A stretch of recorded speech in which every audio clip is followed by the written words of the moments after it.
এই দুর্নীতি মুক্ত করার জন্য, এই সন্ত্রাস মুক্ত করার জন্য, এই চাঁদাবাজ মুক্ত করার জন্য, এই মাদক মুক্ত করার জন্য, আর যেই স্বাধীনতার স্লোগান ছিল সাম্য, মানবিক মর্যাদা, ন্যায় বিচার প্রতিষ্ঠা, এই তিনটা স্লোগানকে ফিরিয়ে আনার জন্য, বাস্তবায়ন করার জন্য ডাক্তার মমতাজুল করিম হাত পাকার এমপি প্রার্থী হিসেবে আজকে আপনাদের সামনে এই হুজুর বা দোয়া দায় নিয়ে বক্তাগিরি হয়ে না, এই বক্তাগিরি হয়ে ওয়াজ করতে আসি নাই।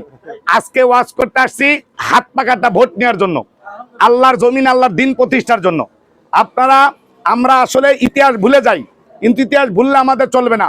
আমরা দীর্ঘ 54 বছর আগে যখন এদেশ পাকিস্তান থেকে আমাদের স্বাধীন হয়, তখন আমাদের তিনটা স্লোগান ছিল। তিনটা স্লোগানের উপরে আমরা এদের স্বাধীন করছি। 1 নম্বর স্লোগানে ছিল সাম্য, আমরা সাম্য রাখবো না। 2 নম্বর ছিল মানবিক মর্যাদা, আমরা মানবিক মর্যাদা ফিরিয়ে নেব।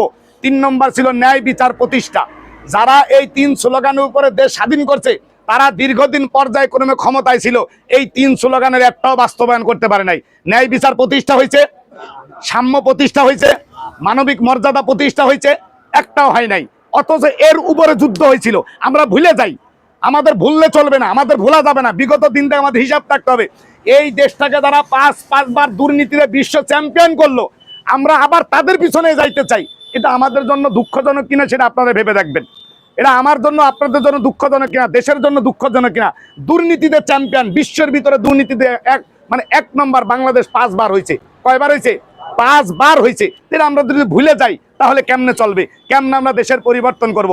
এই জন্য এবারের জন্য, একবারের জন্য আপনাদের হাতে পায়ে ধরে বলে গেলাম, এই দুর্নীতি মুক্ত করার জন্য, এই সন্ত্রাস মুক্ত করার জন্য, এই চাঁদাবাজ মুক্ত করার জন্য, এই মাদক মুক্ত করার জন্য, আর যেই স্বাধীনতার স্লোগান ছিল সাম্য, মানবিক মর্যাদা, ন্যায় বিচার প্রতিষ্ঠা, এই তিনটা স্লোগানকে ফিরিয়ে আনার জন্য, বাস্তবায়ন করার জন্য একবার আমাদেরকে একটু সমর্থন দেন। একবার সুযোগ আসছে, একবারের জন্য। মনে করেন আমরা পারবো না, এই পারবো না বলে একবার দেন, পারবো না বলে একবার দেন। আমরা ওয়াদা করতে পারি, এ দেশটা 54 বছরে যা উন্নত না হয়েছে, 54 বছর ক্ষমতা থেকে ক্ষমতা লুবিরা যা করতে না পারছে, ইনশাল্লাহ আমরা 5 বছরে সেটা করে আপনাদেরকে দেখিয়ে দেবো।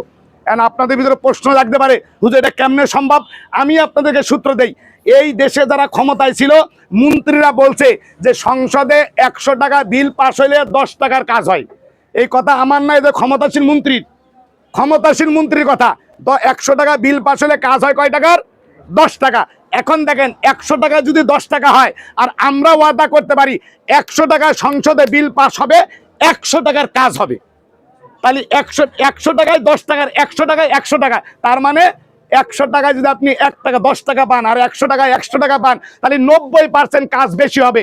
এখন হবে 10%, এই 54 বছর পর্যন্ত যে 10%, আর আমরা করব 90% বেশি। 10% আর 90%, এবার 10 মানে কি কয়, একই টাকায় 10% কাজ বেড়ে যাবে। কি বাড়বে না? 100 টাকায় পুরো 100 টাকা, মানে 100 ভাগই হবে। আর ওরা 10 ভাগ করছে, 90 ভাগ চুরি করে খাইছে। এটা ওদের কথা, এটা ওদের মন্ত্রীদের কথা। আবার যদি আপনারা ফিরিয়ে ওই মন্ত্রী, ওই এমপি, ওই মন্ত্রীদেরকে আনেন, আমাদের কিচ্ছু করার নাই। হাতে ধরে পায়ে ধরে বলবো, একবারের জন্য আমরা সতর্ক হই। আল্লাহ রাব্বুল আলামিন সবাইকে বুঝার তৌফিক দান করুক। আমার কথা আপনাদেরকে কষ্ট পাইলে ক্ষমা সুন্দর দৃষ্টিতে দেখবেন। একবারের জন্য আমাদেরকে সমর্থন দেন, একবারের জন্য সংসদে পাঠান। আল্লাহ হাফিজ।